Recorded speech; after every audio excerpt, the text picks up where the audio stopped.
Hey, everybody. Welcome to another glorious episode of Jeff Has Cool Friends. My name is Jeff May, you know, from the name of the podcast. I'm very excited to have my next guest on here. He's one of my very cool friends with an insanely cool job. I'm so lucky I get to see him as much as I do because he lives very far away from me. Let's give it up for the amazing Jeff Haidaczuk. Jeff, how's it going, bud? Doing well. How you doing this morning? Good. I just wore one of your shirts. Oh, On which one? On stage. I wore Freddy's Dead. Oh, love it. I'm saying this as if the name is immediately recognizable. Jeff runs a clothing brand company called Rucking Fotten, which I'm assuming many of you have seen their work, if not own some of them.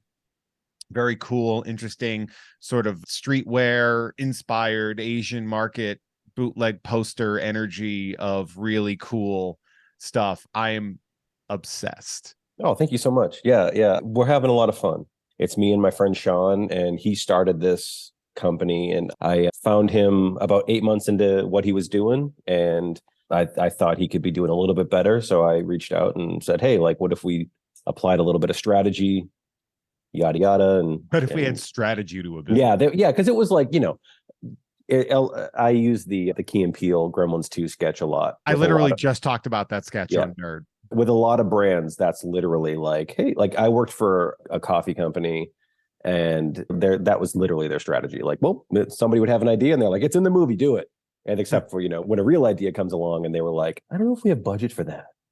But yeah, so my friend Sean was doing this t-shirt company, and I was like, yo, like, this is really good. Like, what if we tweaked a few things, pivoted a little here and there, and then developed a little bit better of a social presence, and it's been off to the races ever since. What were the tweaks? It's really just kind of planning ahead, repetition, and trying to do things, because when you say repetition, do you mean repetition in style? Repetition in marketing. Okay. Yeah, so I did social media for Converse for about 8 years. And I was literally plucked out of their employee store by sorry, my cat is rubbing against the monitor. That's okay. This is an audio podcast. So sorry. So I was working the employee store in a customer experience type role, and I got to make friends with a lot of the marketing team, and the store wasn't doing well. And the VP of marketing came in one day and she was like, we got to get you out of this store. And I was like, that sounds great. And so she lurked my Instagram and then called me into the office the next day and was like, hey, what would you think about running our social media? And I was just like, okay, like, right. that sounds pretty bananas. You're like, can I do anything about grandmama? Because I really want to do grandmama. I tried. Believe me. Did you try? Yep. Did they say no? They said no, but it's all a licensing thing. Because the Larry Johnson back. Yeah, that stuff just kind of honestly. You should have tried to get Larry Johnson back. That would have been awesome. Reebok still has Allen Iverson. Yeah. Converse with React Juice. Dude, it would have been so good. So yeah, so I learned from them, basically just kind of immersed myself in figuring out proper techniques. And I just kind of looked at what other brands were doing. And then, and now I just kind of apply that strategy to literally anything. I give social media seminars, and I work with smaller brands and personalities and so forth, and help them build up their presence. And so far, so good. It's been doing pretty well. All right. What do I have to do to get attention? Should I stop being 41? No. Was that a big move for me? If I want attention in the stand-up comedy and podcast world? You're basically going to need to wear something really low cut. Look, I'll pull my tank tops down if I have to. But yeah, so that's really cool. It's funny. I did social media for a company for a little while, and they were a smaller boutique company. And I was really like, man, you have a chance to be the cool version of this. And it's one of those things where, like, I was really excited about that, but I didn't take into consideration an owner being like, I don't think I want to gamble like the livelihood of my company on us being the next moon pie. Yeah. It's crazy. Like, you think you've got this like incredible opportunity, but then like reality comes in really quickly when you're working with a bigger brand, or, just some of the other brands. Yeah, there was, man, I've got stories. I mean, you don't have to say names, but this is a podcast. We love stories.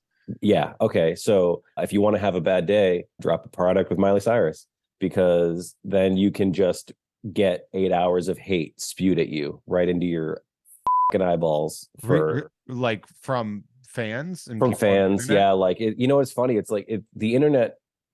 This was probably about 7 years ago, and it was like at the height of the people thinking that they're anonymous online. So you drop something, and they would just spew hate at you for 8 hours. Yeah, and All it's because it's just a because they don't girl like who it. was thrust into stardom. Yes, all because they don't like it. People are psychopaths. Yeah, it's just awful. What was the product? Was it it was a sneaker. It was a sneaker that she designed, and we had a big rollout for it, and we launched with a video, and it was just pure hatred. I joined a couple of like trading card Facebook groups because that's part of the thing that I've been doing now, and it's just a weird world to get into, and I like opening the packs of cards and stuff. I don't like the culture. I think the culture is really broken. But I join a couple of these, and like sometimes somebody will post like can you believe this Pokemon card sold for this much? And I'm like, I don't know, man, you're obsessing over a piece of a jersey that LeBron James wore on a card. Like the thing you do is also equally stupid. Like and they don't get it. Like people don't understand that there's so many different, like, who's this for? I don't know the millions of people that enjoy it. You know what I do when I see something I don't like online? I just keep scrolling because why would you make this? Mm-hmm. Like, that happened with Sideshow when they were doing BTS stuff. Biggest band in the world. Were like, who's this for? And it's like, sorry, guy who only collects statues of sexy X-Men ladies. I don't know what your deal is, but who's this for? The largest fan base. Yeah. I'll tell you a BTS story. So I've amassed a pretty wide network of connections, and my wife during the pandemic really fell into BTS, and she loves them. And they announced 4 shows at Allegiant Stadium in Vegas, and each show was being simulcast to the MGM Grand Garden Arena. So I was like, all right, I'm going to try to get tickets, and then if it falls through, then I'll start making some calls. So I register for the pre-sale, like the verified fan pre-sale, whatever that Live Nation does. And we get an email that says, due to high demand from the fan club pre-sale, there will not be a verified fan pre-sale or a general on sale. So that's how crazy it is. Fan club alone was enough to sell out. Yeah, it was something like 750,000 tickets over the shows. Yeah, immediately sold out through the fan club pre-sale. So I call my friend and I was like, yo, do you have anybody in Vegas? He goes, my friend is the head of Live Nation in Vegas. What do you need? I said, I need 2 tickets to BTS. I'll pay for them. I don't care where they are. I just need to be in the building. He's like, dude, I got you. I'll call you right back. I'm like, all right, cool. What's up? So phone rings about an hour later and he goes, the you just asked me to do? And I was like, oh, I was looking for 2 tickets to BTS. He goes, okay, that's what I thought. That's what I wrote down. And I called my friend and he said, hey man, what can I do for you? I said, hey man, my friend really needs 2 tickets to any of the BTS shows. Is that possible? And he said, the guy just started laughing and hung up the phone. Yeah, I mean, yeah. Yep. Yeah. Yeah. That is this world now. And so to look at a statue company because you like Batman, to see something that you don't care about and be like, who is this for? Yeah. It makes you seem like the old man yelling at cloudest motherfucker I've ever seen in my life. To not understand something and to vocally like stomp your feet about how you don't understand. Like, that's the thing to me that I don't really necessarily understand in fandom, is the like advertising how ignorant you are about something. Well, I also throw it back on the brand a little bit, because I think that there are a lot of brands, and I sorry if I start talking like industry jargon type stuff. I'll tell you to shut up if you do. Okay, perfect. A lot of brands really suck at storytelling. And that's really all that marketing is. So if I told you that this tape measure is going on sale tomorrow, you'd be like, oh, cool. Well, who gives a shit?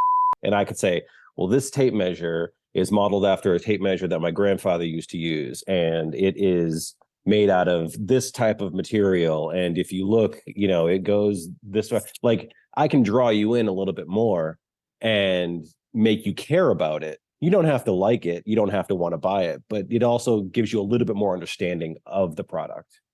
And Yeah. people just don't do that. There's one major toy company out there right now. I got there was one day last week where they posted 5 on sale things. They were like, this figure now on sale, this figure now on sale, this figure now on sale. And I'm just like, who gives a shit about these things? Yeah. You're not, you know, that's when social media is a conversation, and brands that don't participate, their sales reflect that. If you're open to the dialogue and you're explaining things and you're listening and so forth, you're going to have so much better results. Yeah, that I got a lot of stuff shot down because I was like, well, we could have fun on social media without being like offensive or anything like that. Like, I don't have to be a comedian on whatever anonymous brand social media but you can have fun and engage and interact, or else all you're doing is just putting up an ad, and it just seemed not fun. Yeah. And I was like, oh man. That's why I don't follow brands, and it sucks. Like, I have brands that I check in on to see what they're doing, but like, I don't, my feed is all personal follows and, friends and artists. And Rucking Fotten. And Rucking, Speaking of friends and artists, I normally start the show by discussing how I know this person. Oh, and yeah. You and I met in a very interesting spot. We both met in a city that we don't live in. We met in New York. We met in New York, I believe in 2019 is the first time we officially were introduced. I'm going to guess that we met before this. We definitely date. did. I think we met in 2018, but we were properly introduced because those conventions are so crazy. They're like, it's, especially when I'm working a booth for an artist or something, my job is to kind of do the grunt work so they're able to communicate with everything that isn't art. Yeah, exactly. Exactly. Talk to their friends, talk to their fans, whatever. And we were fully introduced in New York City. Yep. In 2019. The Windy City. The city of the great winds. For New York Comic Con, I had my panel that they put up against Funko Pop. Put Sideshow up against Funko Pop. I will never forgive them for that. That is a insane thing to do when you take the two biggest toy companies that exist in your convention and you put their panels against each other. But were you running up and down the aisles throwing free product at people? Dude, okay. So I don't know if I've ever said this on a podcast before. They had so much free product to give away at my Sideshow panel. And it was because it was like after the show, because they do panels after the show is technically over. They put me at like 7:30 p.m. It ends at 6 against Funko, or 7 or something like that against Funko Pop. And they gave away, I'm not kidding, like $4,000 in free products at my panel. The owner was there airdropping congratulations to people. Mm-hmm. That is insane. Mm-hmm. Like, that was wild to me that happened. And there were not a lot of people. Mm-hmm. So it was interesting to see. It was interesting to see that happen.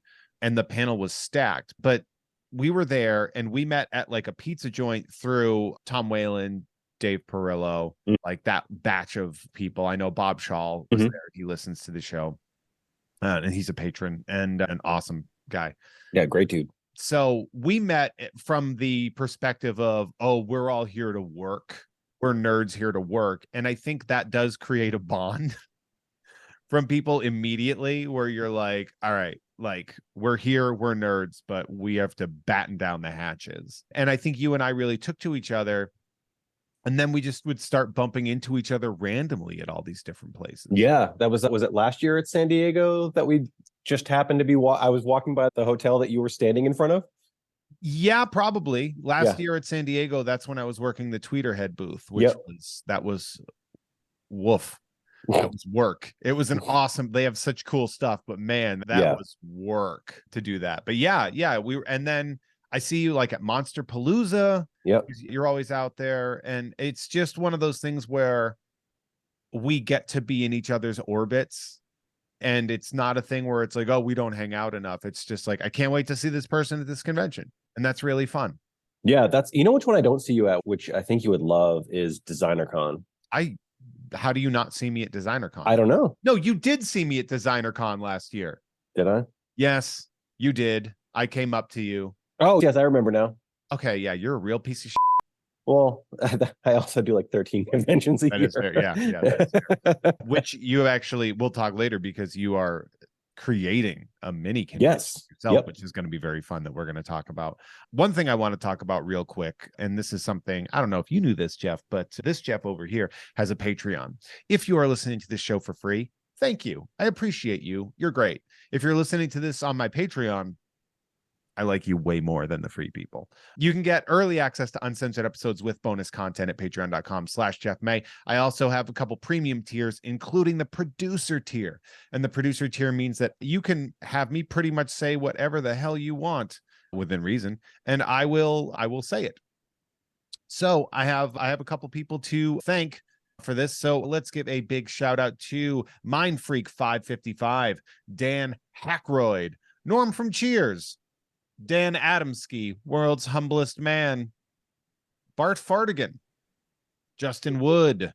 Shout out to that scene in Meet Joe Black where Brad Pitt dies. Shout out to the Tubi Terror Bunny, thinks you should watch more Rutger Hauer films. Have you done a shirt on a Rutger Hauer film? I don't think we have. You haven't No, done but a I would love Hitcher? to like the Hitcher, Split Second, Wanted Hobo Dead or with a Alive. Shotgun? Oh, well, we did Blade Runner. Yeah, that's a Rutger Hauer film. I Yeah, would say that checks out. But Blind Fury would be a good one. you should do Batman Begins from the perspective of the Rutger Hauer Ooh, board there you go. member. There you go. Just him. Just him. Like the terror of Bruce Wayne coming to destroy a company. Shout out to Mr. Billy Beck. Hi, your friendly neighborhood mortician here, asking you nicely not to store important documents in a safety deposit box. That is an absolute story behind it. That is a different cat that walked in front of there. That was a surprise. That's a black cat that walked in front of your path, which, good sign. You got a couple kitties running around there, huh? Yeah, 2 3/4. Oh, I like that. We have Danish Cheese Guy who supports the free town of Christiania. Bevar Christiania. He sent me follow-up information to let me know that wasn't racist. Which was, he was like, I understand that this could be pretty racist. So I'll be the judge of that. he's like, I know there's a lot of languages you don't know, and it's European, so this isn't some Viking Nazi shit. Here you go. Which was nice. I learned something. I haven't had carbs or sugar in a couple weeks. I fantasize about deli sandwiches now. I had one last night. I had a sandwich yesterday. It's called Ben's Pastrami. It's a spicy pastrami sandwich. There's a sandwich spot right by the convention center in Pasadena where I last saw you, and it makes the best BLT I've ever had.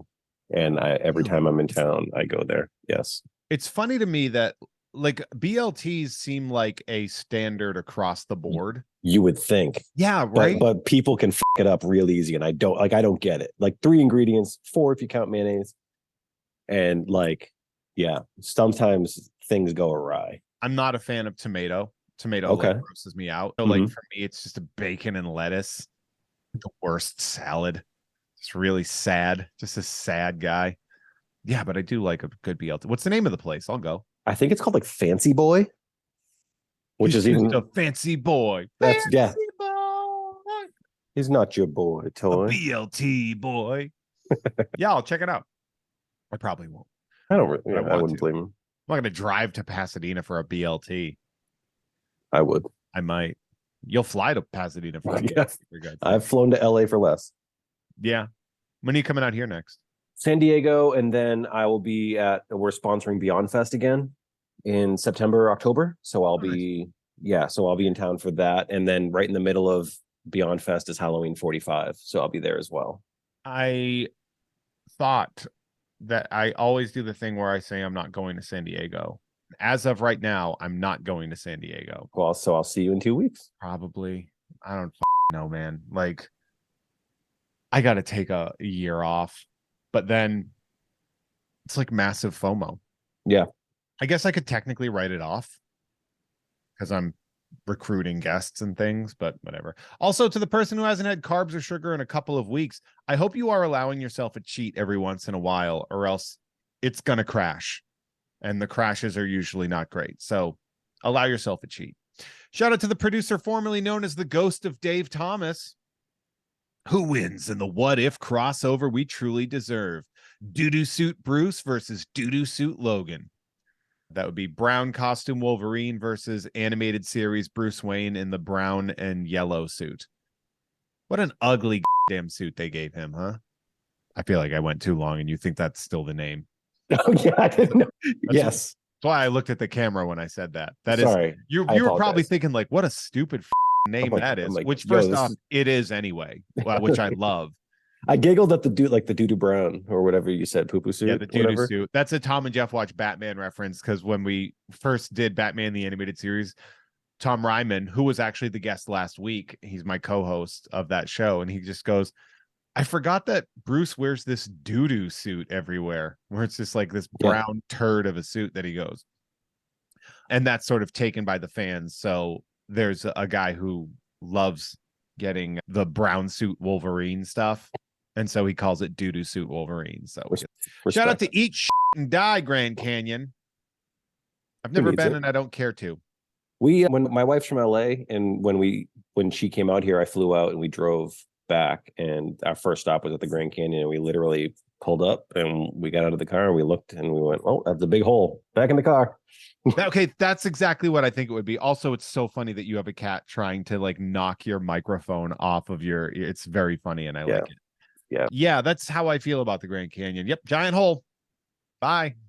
Shout out to the wandering unpierced left nipple. Shout out to watch me use these prehensile nipples to pick up pennies off the floor. That's the most uncomfortable thing I think I've said on here. Check out this month's Nerd with Dre and Jeff. And then in brackets, it says, Jeff, you can say whatever you want here, including being lazy and just reading this. Oh, okay. Yeah, we did Gremlins 2. Gremlins 2 was our most recent episode of Nerd. And this is our season where we're doing batch sequels to popular films. So we're doing weird off the rails sequels. You want to guess what they are?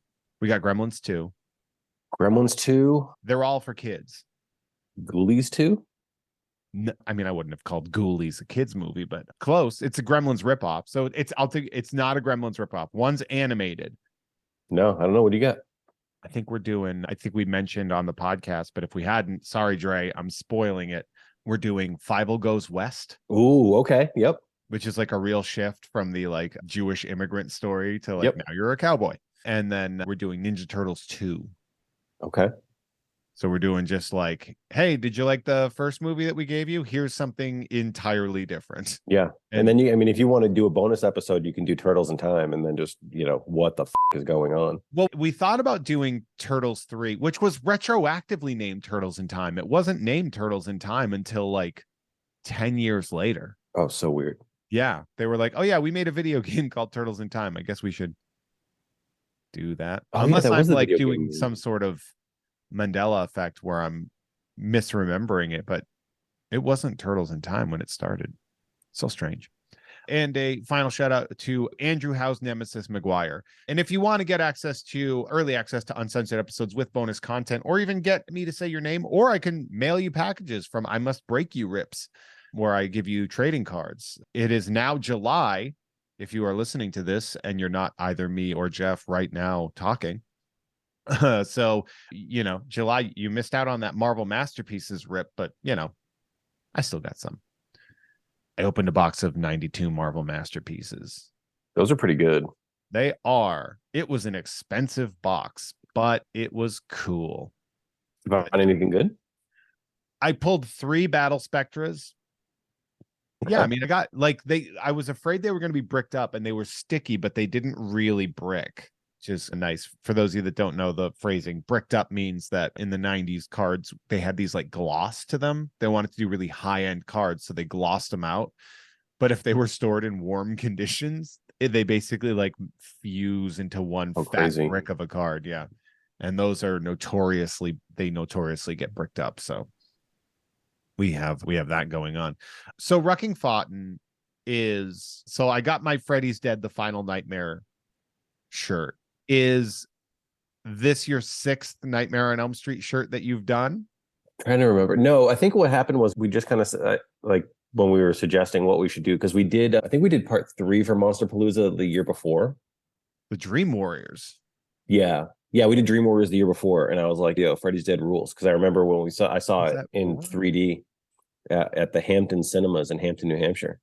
Heck yeah. Ooh, it made by Hampton Beach, Yep. baby. Yep. My sister took me and I was like, that movie rules. We should do that. And It's funny because it's considered the worst, yeah. but it's silly and it's weird and it's 3D. Like, and there's like literally a part where you have to like put that where the character in the movie puts the glasses on as well. So that's when you know how to put your glasses on. Yeah. And it's like, really, it was just like, wasn't it the gates of hell or something? Yeah. Yeah. It was, yeah. And then at the end, when he like explodes, all the little the things are coming towards the screen and stuff. Man, 3D was so bad. But it was so bad it was good. Yeah. I mean, as a kid, I never appreciated schlock. Yeah. For what it was. Like, I didn't think of Batman as a comedy, the old like 66 series. Like, I didn't think people back then were funny. So like, I couldn't fathom that they were, is what I'm saying. Because I knew people from that era. I was like, my grandpa's that guy's age. He's not funny. I was talking to my nephew this morning about Three Amigos. My nephew's not that much younger. He's not like crazy young. He's like turning 26, I think. But I was like, yo, have you seen, because we were on a hike and he has an app where he can basically Shazam bird calls. And I was like, have you seen the bit in Amigos when he's doing the bird calls and they're just like, no, they're just looking around and he starts going, look up here. Kills me every time. That movie, I remember renting it as a kid and just not caring. Yeah. Yeah, that's a movie that. Do you have to like a movie in order to make the shirt? Yes, that's that prerequisite. You won't do a movie you don't love. Correct. That's the bit too. It's like, that's why we're able to make the designs that we do and have them be successful, is because we actually care about it. Do you like, because I want to understand, like, I think you guys, if you're listening, you're probably on some sort of computer device or phone or whatever. I need you to like go to ruckingfotten.com and look at the style of stuff so you know what we're talking about here. I think it should be, if you come in with me just being like, you make shirts, tell me about the shirts. I don't think that gives people an understanding enough of what is happening here, of like what you guys do. Because a lot of the designs are based off of like chirashis, which are these flyers in the movie theaters in Japan. They're about 8x10 and they just hand them out. And the front is like this crazy artwork. And then the back will have a description of the movie and a couple of other more wild photos and design layouts. And a lot of the brands out there are just slapping one sheets on shirts and calling it a day. But the way Sean has kind of taken this approach, and one of the greatest things about working with him over the past, I think about 4 years now, is just watching how his style has developed and how he's kind of honed his craft a little bit. Okay, so he's the artist? Yeah, so he's the designer. Yeah.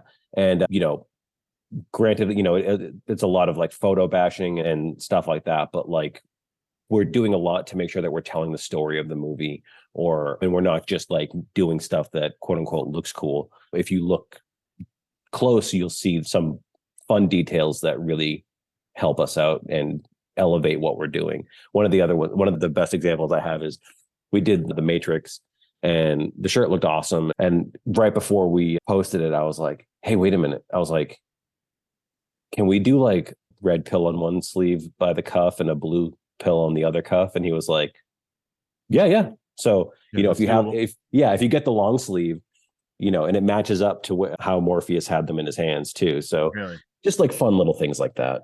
That's really cool. So, okay. So the process by which, all right. So, because this is fascinating to me, like this process of understanding how to do this. So from concept to release, because as of right now, and I believe that the sale will be over pretty much right as this. Yes, the current sale will be ending on Sunday night. Yeah, and so we drop on Tuesday. So happy 4th of July. Hey, happy 4th of July. So like you have 72 hours to get a shirt, right? As of right now, so the one that you could have just gotten was a Hong Kong double feature. One of them is Hard Boiled, and the other is The Killers. Yeah, The Killer. Yeah, both John Woo classic action films. Chow Yun-fat, awesome Hong Kong. Some consider them the greatest action movies of all time. And you wouldn't be wrong. They're pretty fun. Pretty fun if you haven't seen them. Hospital Scene. Oh yeah. It's good. I sometimes will watch like random like 20 insane action sequences. Yeah. Just like I'll just need something on the background and every time a John Woo thing comes on, I'm like, hold on one second, Yeah. Productivity is coming to a screeching halt right now. yeah, kind of. Okay, so you have an idea, right? So let's talk about just like the hard boiled. Like, whose idea was that? Right. We've been kicking it around for a while. Like, again, like we make shirts that we want to wear. So it's like, oh man, I would love a hard boiled shirt. I'd love a shirt for the killer. And then it's just trying to find the right time to do it. Obviously you can't, any artist will tell you, you can't tell them to do, go do this, and you're not going to get the best results. So, we kind of let it simmer until there's a spark, and then we kind of go from there. Okay. I guess so like you collaborate on like, this is what we should do. Yeah. And then, we'll work together. Most of the time the concepts are all Sean, but sometimes he gets a little stuck, and I do awesome stick figure drawings, and I text them to him and he goes, oh, okay, yeah, let me try that. And then sometimes it's just a hodgepodge of both of our ideas. Nice. I really like that. So like, obviously I'm guessing that you take into consideration what will sell.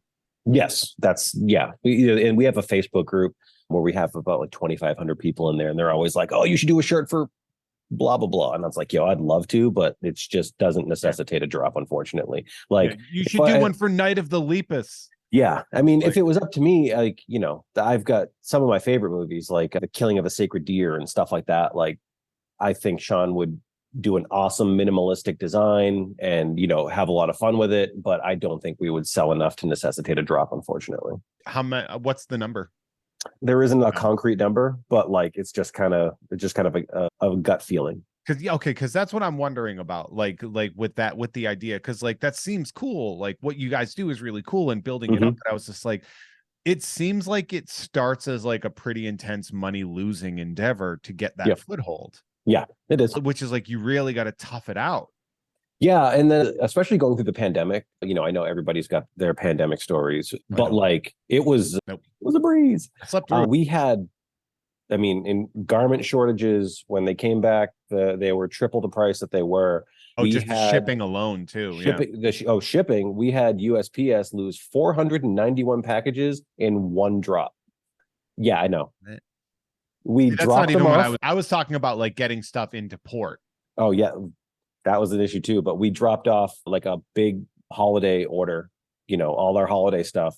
And we just noticed that people were commenting like the tracking's not moving. And we're like, yeah, no, like sometimes, when you drop off a big order, they just move and then they'll get scanned like right before they get dropped off. And they literally just disappeared. Obviously there's a claim involved in that, right? There was nothing. They wouldn't do anything. That's why not like reimburse you. I mean, isn't that if tracking isn't not insured? Nope. Jesus Christ. Yeah, the postmaster general for the area was involved. Multiple walkthroughs of the facility and nothing. Then there's this one dude in like Poughkeepsie sitting on 500 seriously different Violent Night shirts or whatever. What was the drop?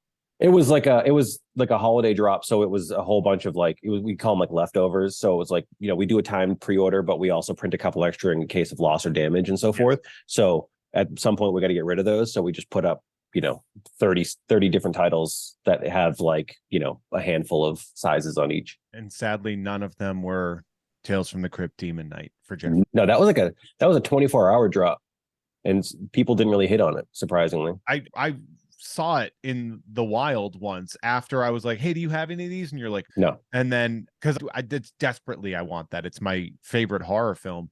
And then I saw a guy wearing it, but he was just kind of a bigger guy. And I was like, I would offer to buy you that shirt. I would offer to buy that shirt from you if it fit. It was at the Burbank Mall. Oh, that's great. I think I have a photo of it still in my phone. I had a kid in the Facebook group that posted. No, it was actually some random poster group that he met Carrie Ann Moss, and him, his brother, and his son all wore our Matrix shirts. And he was and I was like, oh, thanks for wearing the shirts, blah blah blah. He was like, yo, Shamik Moore, who voices Miles Morales, literally asked to buy the shirt off my back, and I was like, That's pretty fantastic. Guess we could try to find one of those. Yeah, I'm going to try to sort Shamik more out. Do you not? Do you? What am I thinking? Oh, what's the question? Oh, do you ever like cycle back, or is it like a one drop, you're done forever, or do you ever? Like, 9 times out of 10, limited? it's one and done. So what's the 1 out of 10? I don't know. It's Have just there like been any?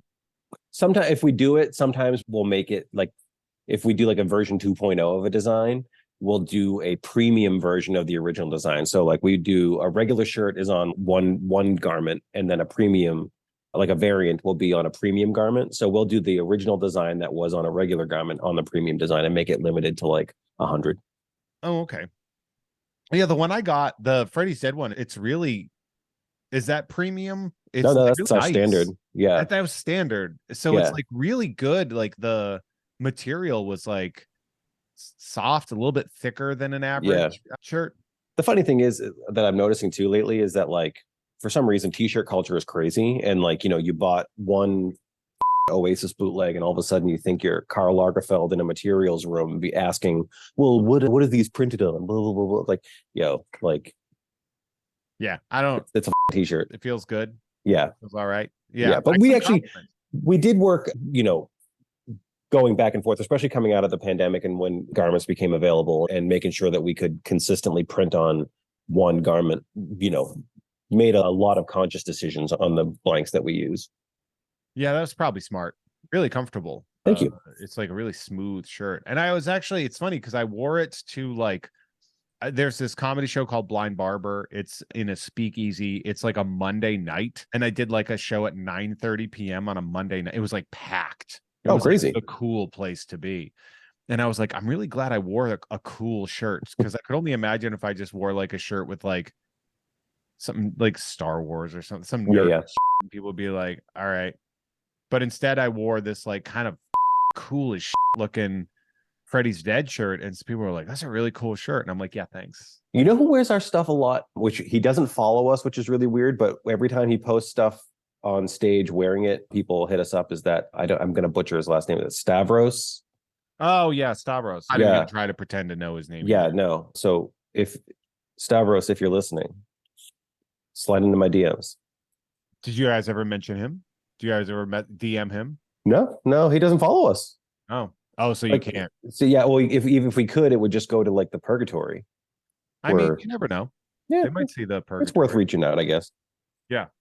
Yeah. I mean, it's gonna be. I did that. I tried to. My boss was like, "Can you get a hold of JB Smooth?" And I was like, "No."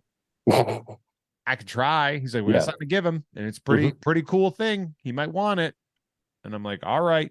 But then one time I went in through their DMs, and there were like a lot of, because it was back during the old days of Twitter, and like some of the people that were like collecting some of the really cool stuff, I was like, I know that porn star. Yeah. Like, I know that adult actor. I know that, you know, like I know that singer. I know that drag queen. It was like, man, these people are all DMing this company. It's wild to me. It's too much pressure. Yeah. What would be you said Killing of a Sacred Deer. What are some of your like, you know, I really want to be able to do this, but it won't, like, there's no way it'll sell. You know, if you put me on the spot, I'm not going to be able to tell you. Okay. You know what movie I love and nobody talks about enough, and I get whenever I bring it up, but did you see in 2006, Paul Walker did this movie called Running Scared, and it was based off of a graphic novel.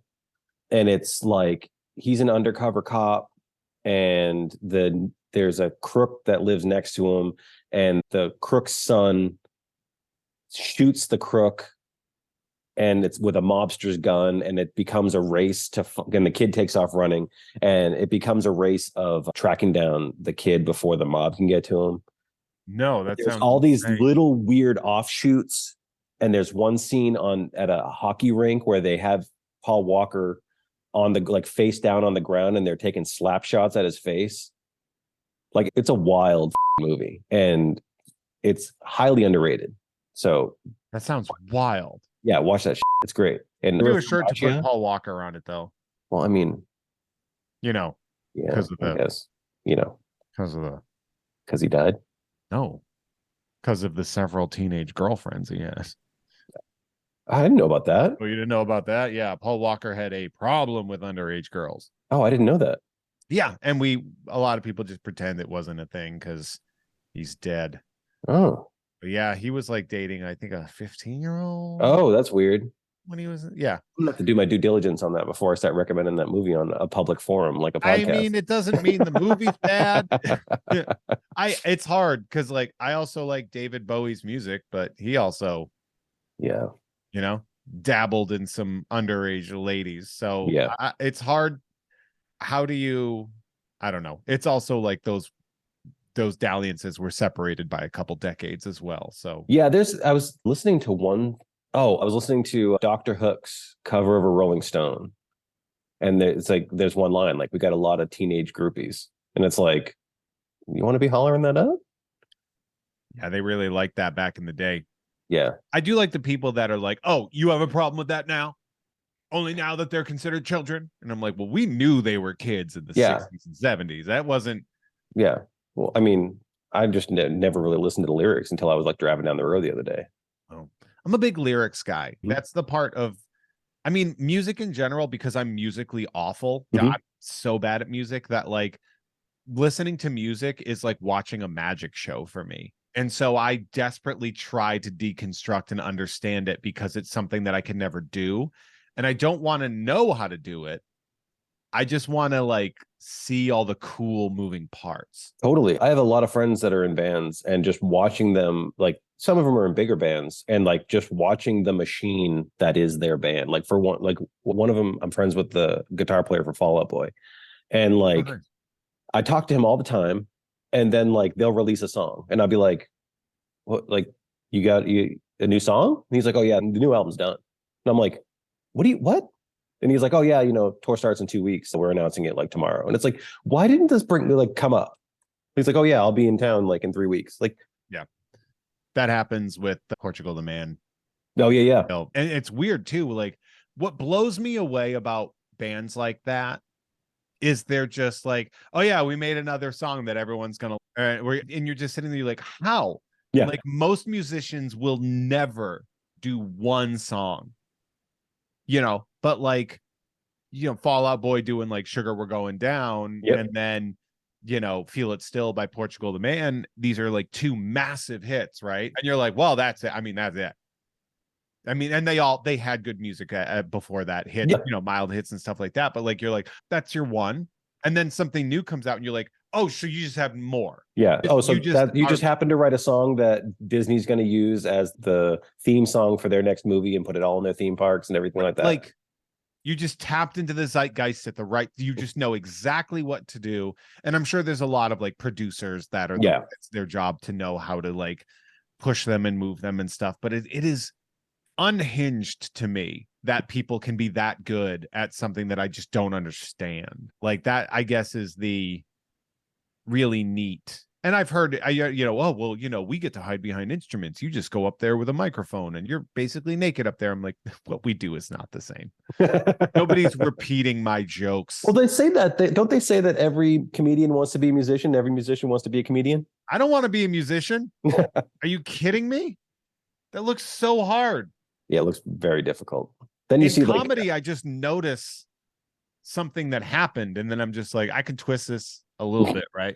I can make somebody laugh on this. And then you look at somebody like, do you ever listen to the Dillinger Escape Plan? I'm aware of them. I haven't listened. Yeah, so they were friends of mine as well, and they're like hardcore punk, right? They're crazy. I equated their live show to watching a baby crawl on the ledge of a 10-story building, because there's just instruments flying around and guitars twirling and fire blowing and people jumping off of stuff, and you just keep going like, oh, what? And then somehow everybody ends up okay in the end. I was at my friend, former guest of the show, Tim McCouga, did a show with Have a Nice Life, came out here, and they sold out the Fonda, which was really cool.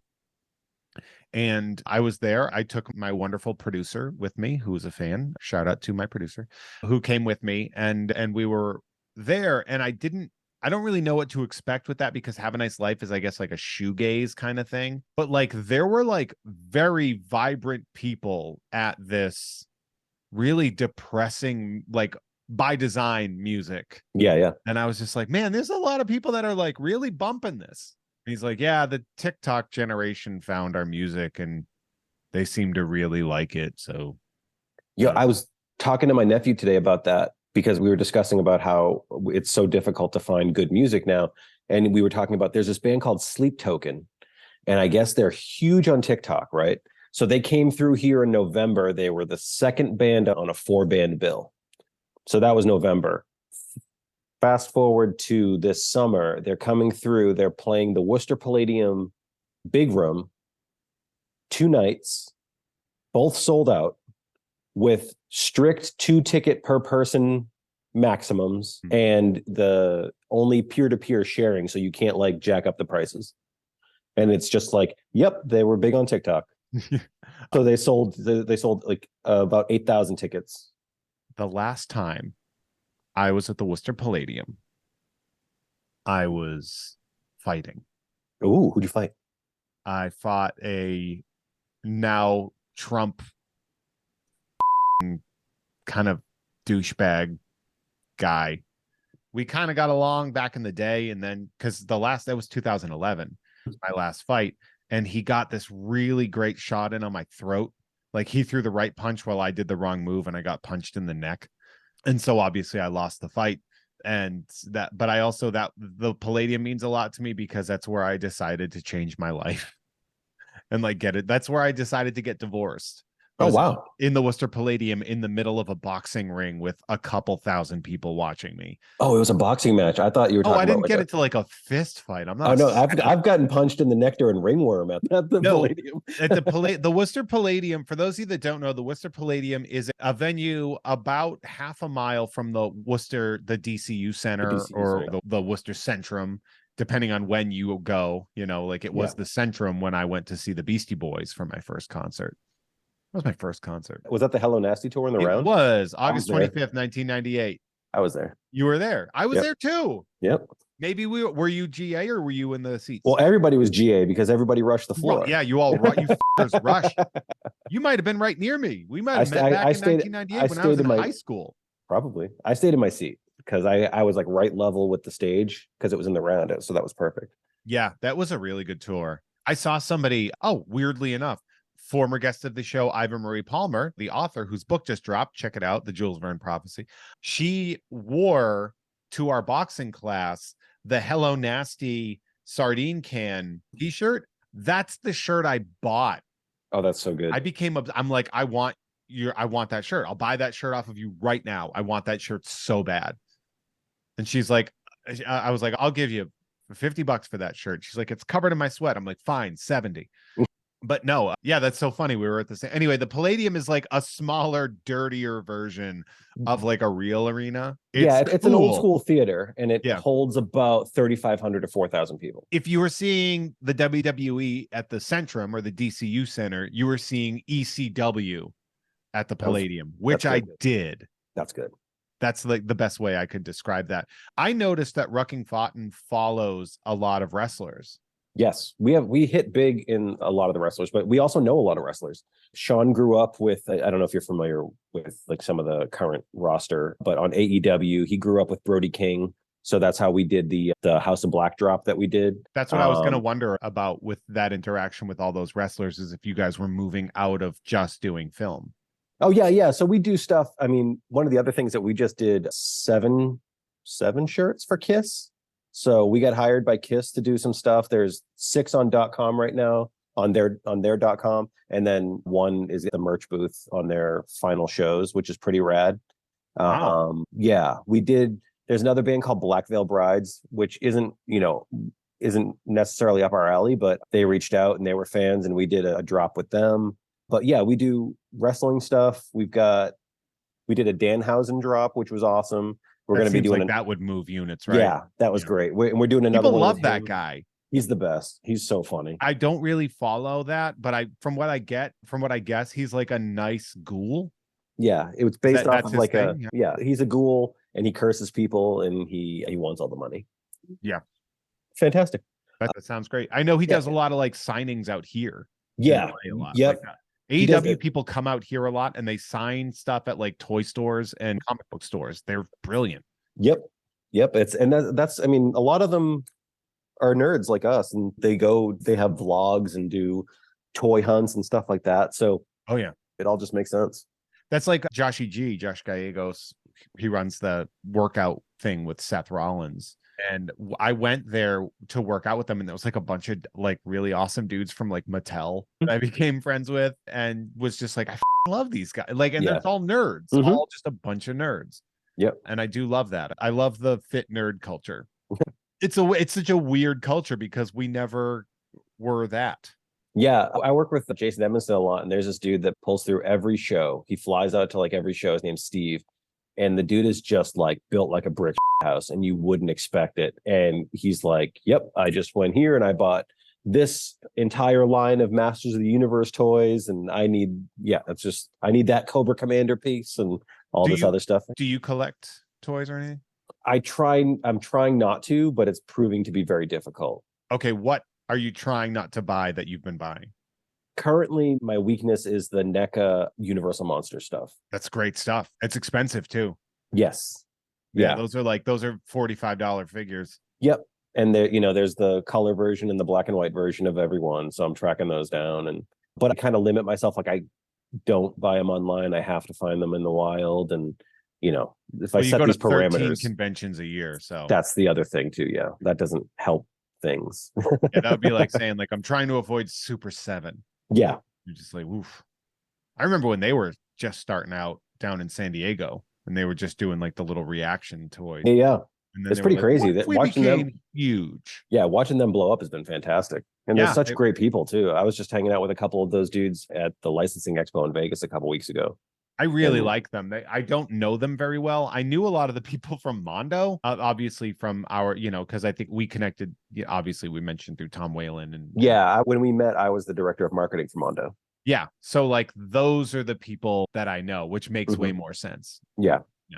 And then that has made a massive shift for obvious reasons. Yeah. Things have changed, unfortunately. Is Bob still there? Bob's still there. Okay. I like Bob. Bob's holding it down. Good. I think Peter Santamaria has gotten more work with them now. Yeah, something along those lines. It's like a weird. Yeah, he's got a new role. Yeah. He's another person I'm really excited to see growing as well. Attack. Okay, so this is weird. Alex Party had a viewing for a movie nearby. And the Digging Up the Marrow movie? I'm guessing, yeah. At Be Kind Video. Yeah. He was digging up the marrow with Adam Green. Which is a great spot. I love. I donated a Dick Tracy shirt to those guys because they collect Dick Tracy stuff. They're really super cool. Stand up there. So they were like, can you make it to the show? And I was like, I don't really can, because it was like sold. It was like selling out, and they're like, it's gonna be sold out, and like, if you want to come, just let us know. And I was like, I don't think I want to do that. It's a small space. They only sold a number of tickets. Adding me, I'm not a small person, so adding me into that room, I don't think would have been a good advantage for them. So I had to bail. I ended up going and playing just like pinball or something, and a dude in a Alex Party shirt walked in to my pinball spot. It was like the monster Garfield, like the thing. Yeah. And I was like, is that an Alex Party shirt? That's really cool. Like, I was supposed to be at his thing and blah, blah, blah. I have a bunch of his shirts. He's like, oh. And then right after him, another guy, totally separate, walked in with an Attack Peter Godzilla versus like King Ghidorah shirt. And I was just like, oh, so is this going to be like shirts of people I know? This is strangers wearing shirts of people I know. And now I got to get more people to buy Rucking Fotten stuff so that they can do that. I'd appreciate that. So how often do you do drops?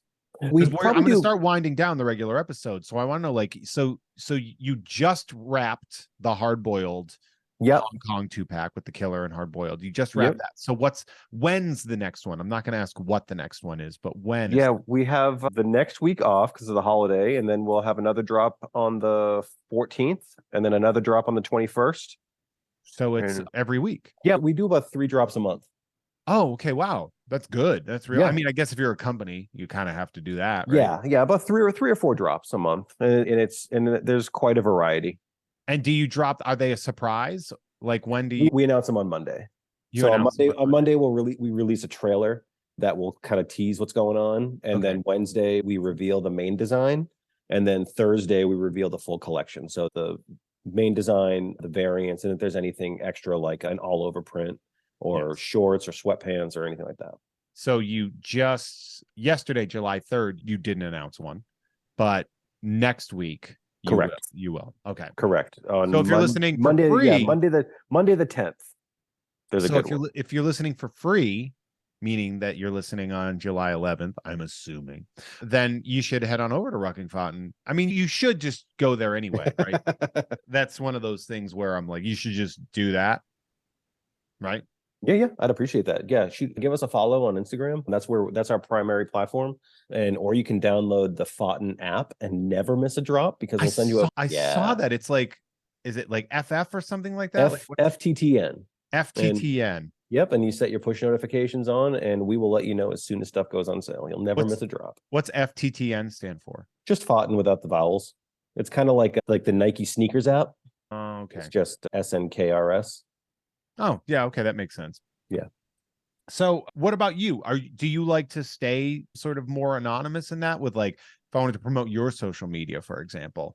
I know that you was like, here's my family or something like. Oh yeah, no, people can follow me. I just talk about nonsense and I post weird food, and then I find weird cosplay at the shows that I'm at and take pictures with it. I have 9 times out of 10 I have no idea what they are. Yeah, because your Instagram is xvivahatex. Yeah, and it took me a while to figure out what it was. I forgot the X something then X, which is such a like scene thing to do. Oh yeah, like 2002. Well, I'm 43 years straight edge, so I'm holding it down. Because I was like, yeah, Jeff, he's Haidaczuk. It took me a while to figure that out. But X Viva Hate X, VIVAHATEX, and of course you are Quint. Your photo. Oh yeah, yep. The Quint photo. Yep. So we could check that out. ruckingfotten.com. You definitely want to check that out, or FTN app. Yep. Is there anything else you want to plug? Well, I have if you're in the New England area this November. You know what? I want to come right back to that. I want to talk about the convention, and I don't want to bury that in the Patreon exclusives. Okay, perfect. You have a mini con coming up. Yeah, we'll extend the episode. Thank you.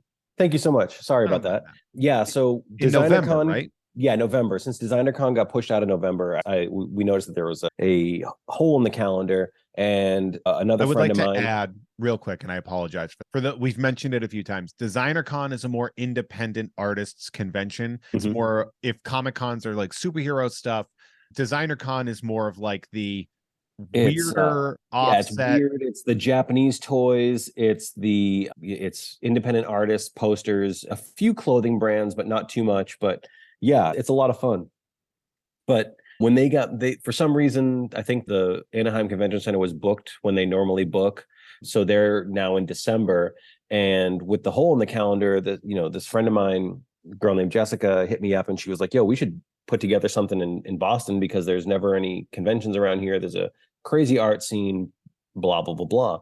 And I was like, yo, let's do it. So we kind of did a divide and conquer where she took a look at the venues and we tracked down a venue in Cambridge, and I started reaching out to artists. And if I could look at my list. You should. Cambridge is, by the way, this is funny because we're kind of both New England and similar in age and stuff. We have a lot of similarities.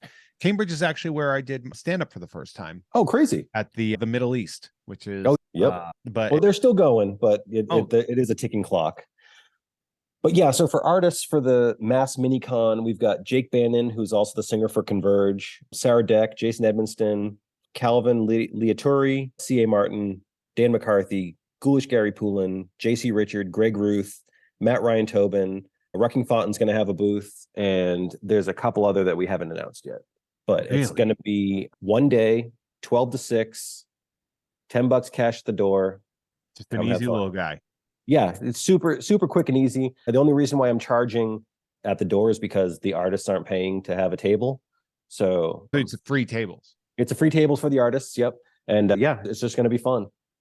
Nice. I'm trying to think. I'm like, I think you were telling me you were harassing Tom Whalen to do it. And he's just like, I can't drive all the way out there. Yeah. He's pretty much not doing conventions anymore, which is a bummer because I miss seeing him. So I have to hope that maybe somebody at New York will fly him out to do a signing or something, and he'll come hang out. Yeah. Is that because where are you based out of? You're in New. I'm in Boston, or I'm in Lawrence. I mean, does that count? Lawrence counts. If it's the name of somebody you'd fight in Boston, then it counts as Boston. You're like, I'm in Quincy or Chelsea or Lawrence, or Lynn. Those are all the names of people who have tried to fight me because I didn't have cigarettes. At the Worcester Palladium. In the ring. Staying in Justin, Massachusetts. Yeah. Yeah, I did want to. So, like, where do we get more info for that? So right now it's on Instagram and Facebook. It's just at Mass Minicon.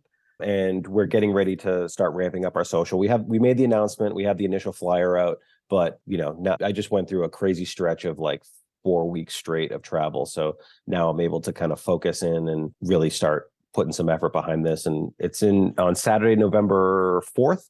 So we've got plenty of time to ramp it up and get the word out. Yeah. Do you have how big is the space? Do you have a very limited amount of I think we've got 11 or 12 announced, and we can comfortably fit 14. Oh, okay. Yeah. Are you all booked up for who the artists are? Or are you still like there's a couple that you're trying to get? No, it's all booked up. And there wouldn't be a person if you were like Tom Whalen changes his mind. If Tom Whalen changed his mind, I would definitely. He might only have a 6-foot table, but we'd get him in there. That's all he deserves. Hey. Get him. Jeff, I want to say for the people that are listening for free, this is our goodbye to them. If you want to head on over to patreon.com/JeffMay and sign up for any of those tiers that start at $5, you can get the bonus content and you can get the shows a week early and uncensored, no bleeping out on all the curses. Sorry, and a fun thing we do is when I drop the free episode that has no cursing, we put all of that cursing into one tiny episode and I release it on Tuesdays.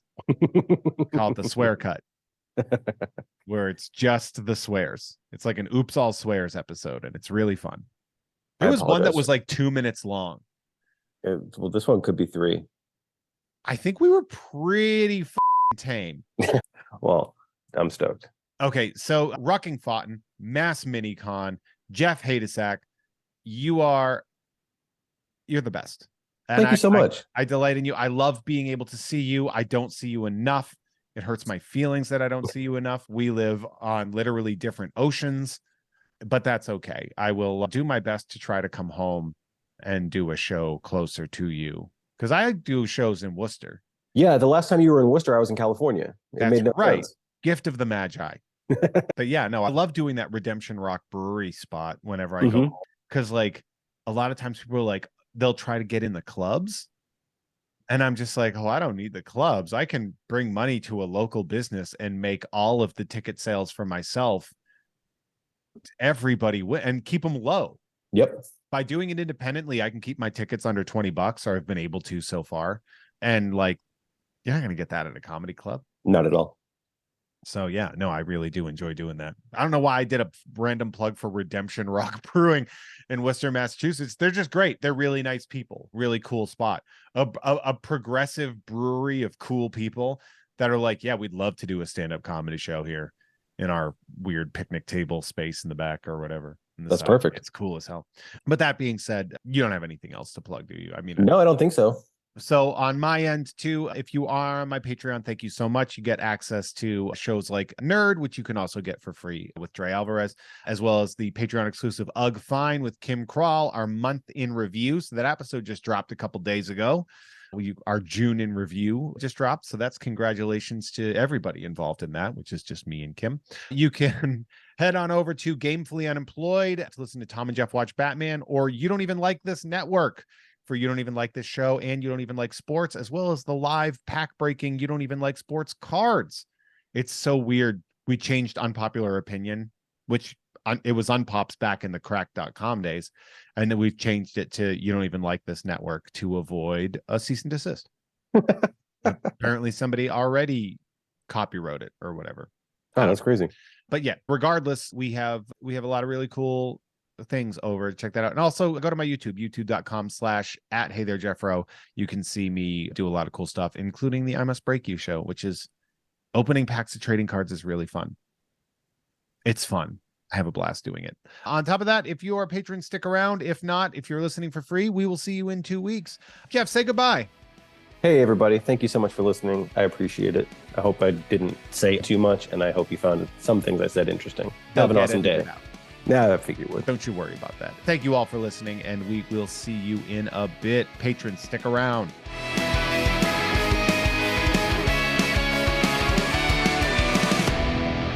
Hey, everyone. Our artwork is created by Justin T. Brown, who can be found at Artness by Justin Brown on Instagram, as well as artnessbyjustinbrown.com. That dope music you heard is by Troy Nababon, available at Troy Nababon on Instagram, as well as at troynababon.com. Nababon is spelled Nababan, and boy, does that shred. Thank you all so much for listening. See you next time.